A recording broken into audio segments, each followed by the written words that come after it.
Hey, this is Aaron from Night Combat Solutions. Today I'm going to talk a little bit about the Armasight Drone Pro. It's a digital night vision weapons sight that's much cheaper than Gen 3. Now, most of you know me as an I2 fan, but digital's really advanced in the past few years to where it becomes a viable night vision option for those that don't want to drop the money on a Gen 3 device or even a high-end Gen 2 device.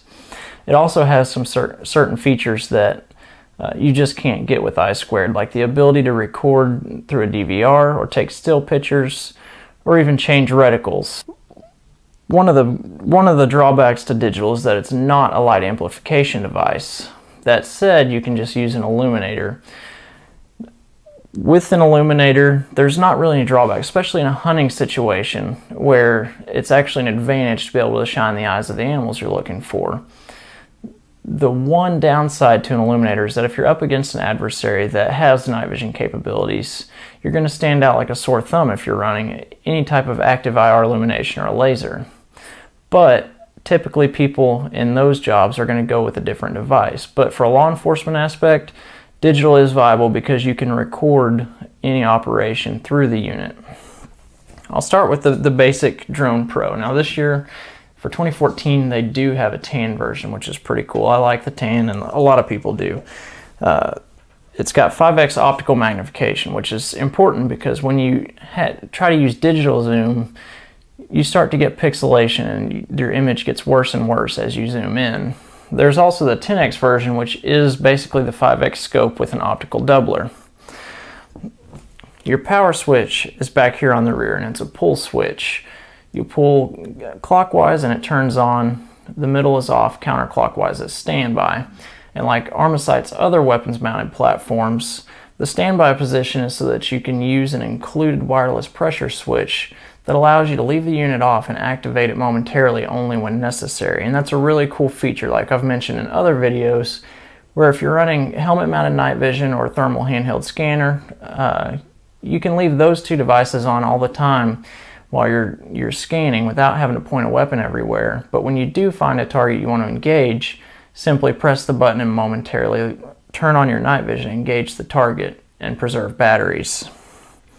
You'll notice the top has several different buttons, and these control all your different menu features. The center brings up a standard menu that allows you to choose reticles and several different options. The rear button and the front button, known as 1 and 3, adjust your brightness up and down respectively. It takes two CR123 batteries and has a runtime of about 4 hours. Now, I2 night vision, you're going to get a longer runtime, but with an LCD screen and basically a camera inside this, it's going to draw more power. But that's really where your standby selection comes in handy, and you can just run it with that pressure switch. And most people aren't going to leave a weapon sight on all night during an outing. They're just going to use it when needed. Now, that said, if you need more battery life, there's a port on the right-hand side that allows you to plug in an external battery pack and almost triple that runtime. In addition, you can also plug your DVR into this port and record video through it.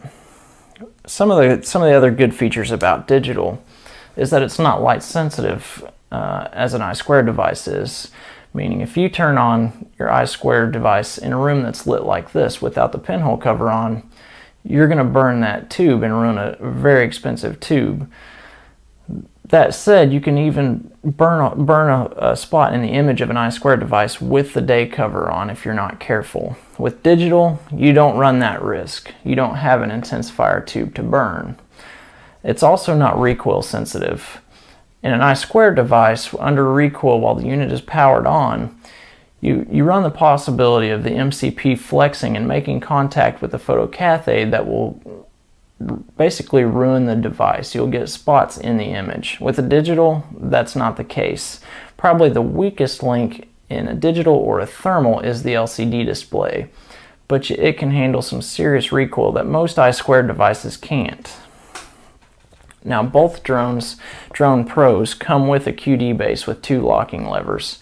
And I've found this base to be really repeatable because sometimes I will switch between a day optic with like an ADM or Bobro QD mount and run this night vision at night and switch back and forth, and very rarely have I ever had a POI shift, and it's usually because of foreign debris or getting it in the wrong slot. As the other Armasight QD mounts on their clip-ons and I-squared weapon sights and their thermals, it can be adjusted without tools. With the levers in the open position, simply push against the lever and it exposes the nut on the back side, and you can tighten it or loosen it as needed for out-of-spec rails. And the 10X version is virtually identical, like I mentioned earlier. You just have that optical doubler, and you can remove that optical doubler and run it in a 5X mode. Now be aware that in the field, if you decide to put your doubler on while running it without it, you could have some POI shift. That's not the case all the time, but you need to be familiar with your gear, and any gear, not just night vision for that matter, to make sure of those issues before you go out. And you'll notice on the front of this device is your focus ring. Back here is your ocular focus, and that's going to allow you to adjust the unit for your eyesight. The front one is a distance focus. It'll focus from 10 yards to infinity.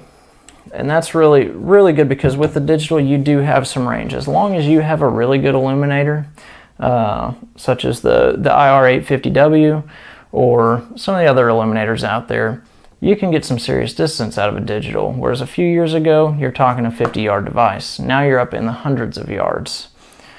So that said, I feel like this is kind of the peak of consumer digital technology in a weapons-mounted platform, aside from the clip-ons.